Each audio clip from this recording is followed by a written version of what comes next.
My name is Boyd Varty. I think of myself as an artist of experience.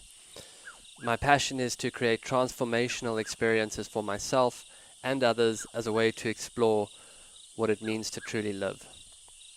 My central exploration is to live on what I would call the track of your life. To me, this is to live courageously towards the discovery of what you are called to and to what life asks of you.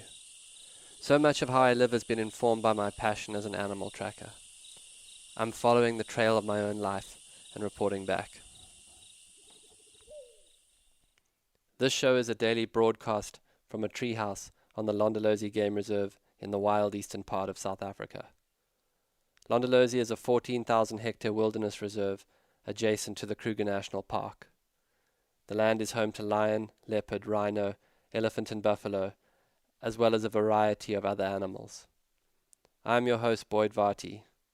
My goal is to spend 40 days and 40 nights alone in the wilderness to explore the archetype of the mystic in nature and hone my skills as a tracker. These are my daily stories. Day 23. Spirit of Spirit. Journal entry. Fresh tracks of a pride of lions in the pre-dawn light on the clearing behind the camp. The lions seemed to have been harassed by a big group of hyenas. I began to follow. It's been strangely cool, almost like a cold winter is knocking on the door. The lions walked across the clearing, lying down, and then moving a few times, I suspect on account of the hassling hyenas. Tracks then cut down into the river and onto a beautiful sandbank.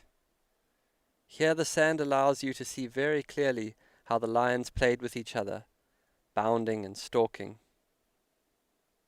The tracks then cut up onto a hippo path that runs into thick reeds towards the stream of the river. I'm nervous to follow. I'm not excited about the idea of meeting a lion or a hippo in there. It's very thick, but the tracks are tantalizing, so I follow slowly, stopping to listen intently as I go. The path opens into a small beach at the water's edge. The river is high from recent rain. The cats pace here, side to side, hesitating to go in. One lion turns and goes back up the path to find another crossing point. The others seem to cross, paws high, snarling at the water, no doubt.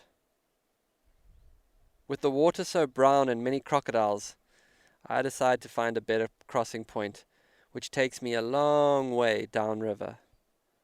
I mark a tree on the far bank before I leave the tracks as a waypoint for where I can try and cut the tracks on the far bank later. Eventually I find my way across and move upriver. It's thick and grassy, and suddenly all the trees look kind of similar. Eventually I find my tree and cut down to the water's edge to the beautiful sight of pug marks exiting the water. It's hard to explain how certain images of tracks are beautiful to a tracker. It's hard to translate, kind of like how certain cakes are beautiful to a baker or clothes to a designer. As a layman, you have to understand why it's beautiful. In this case, I'll give it a try. It's the perfect outline of this formidable large cat's foot. It's the beauty of the sandbank. It's how the tracks exit the river, and their discovery is the crossing of a threshold into another part of the story. It's the giant trees and the morning light, and the feeling that you are walking where lions walked. It's how through the tracks you can almost feel the animals up ahead. The American tracker says, the track you are looking at is one end of a string. On the other, a being is moving. It's the spirit of that moment. The lions move up the bank and then onto game paths, cutting left and right, but staying out of the wet grass. Once they vector north off the path, and I lose the tracks, but by drifting my line left, I cut back onto them.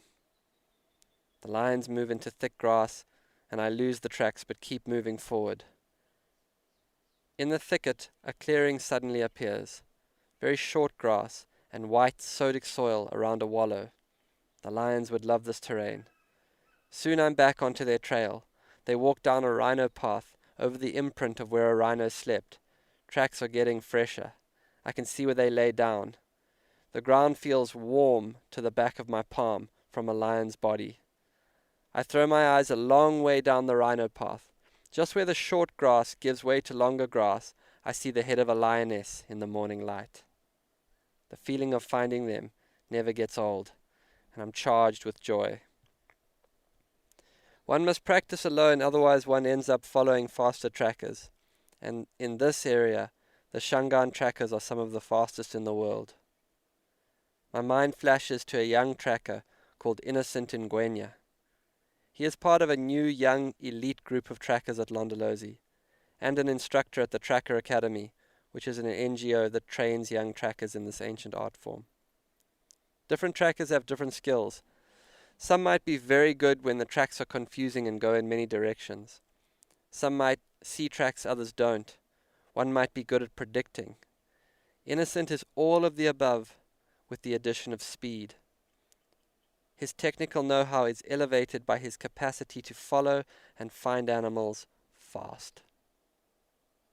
You don't want to be tracking with Innocent unless you have expressly asked him to stay behind you. Otherwise, frankly, all you will get good at is following him. My day is set. It's 8:45 and I've found lions already. So much time for meditation, tea making, writing notes, vinyasa bell. There is a thick horizontal pole across the entrance to the steps that take you up into the tree. And every time I go down the steps, I've made a rule with myself that I have to do a single pull-up. It adds up over time. I don't know if you can hear that, but there's fish eagles calling. I hope the mic can pick that up. I keep flashing on a Chief Seattle quote, something like, "When all the animals are gone, man will die of a loneliness of spirit." I guess in the proximity of the animals, I have found a deepening companionship. I do, as Van der Pas said, find myself knowing and known in a very deep way as the days go by. But it's more than that. This idea of a loneliness of spirit or a bankruptcy of spirit or a loss of the spirit of life seems important. And I'm not talking about spirit in any religious sense. I mean more the spirit in which we meet and are met by life. Well, it runs very deep, but it becomes difficult to explain. Have you ever walked into a soulless building, or a place where you can feel there is nothing under the veneer, like a new mall feeling? Well, that, at more subtle levels, seems to be what we are losing, and do not know that we are losing it. I was certainly losing it slowly. So slowly that it's hard to notice. The very essence of family and community and work and play is losing its spirit. The land has lost its wild kin in many places. I remember walking in a wilderness once that had lost its animals in a war. There was this strange, eerie emptiness. Clearly something was gone. I think that's why I'm becoming such a preacher of firelight. It seems like a place of remembrance. So how do we get back to the spirit of life? That's my question. How do we get back to the spirit of life? And I think that's why people fall in love with Africa. The huge swaths of wilderness like Serengeti, Okavango, Damaraland, Mara, Caprivi, Chobe, Mana Pools, Gonarazou, Zambezi.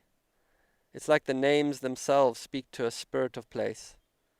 It's impossible not to understand when you see a huge elephant bull crossing a river, or an eland in dappled light. To come to Africa is to come back to a remembrance of something more ancient. The land, the animals, the people. Without any effort, the spirit of life is still alive here. That's why I'm glad to be in this tree in Africa, to be South African. Even the people here live through the philosophy of Ubuntu that says, I am because of you, or people are not people without other people. It's a fundamental understanding to say, I cannot be without you. Your presence helps me be a person. And I've tested it, living all over Africa. I've been cared for when I had nothing, by people on the side of the road, or fishermen in small villages. But of course it seems to run much deeper than that, much deeper than just people. It seems that in truth it is all the creatures, plants, mountains, rivers, and trees that help us remember ourselves in the spirit of life. When you understand the intangibles of what these things make you feel, you are closer to that spirit. Without them, our inner worlds are malls, our lives are veneer. So how do we get back to the spirit of life? It's a question certainly worth taking some time with. When I leave this tree, I could see all of my work and mission becoming centered around living that question. Another place to start might be to get quiet enough to really hear the voice inside you, that wild voice that knows. Follow that, and I suspect it could take you back in an instant to the spirit of life. And you will also probably have to do some things that scare your status quo. I mean, don't mind me, I'm just looking for a first track. A good place to start following. I'm going to sit quietly now, spend a few hours thinking about how to get onto the track of the spirit of life. I'm going to think about all my friends out there in amber light or firelight.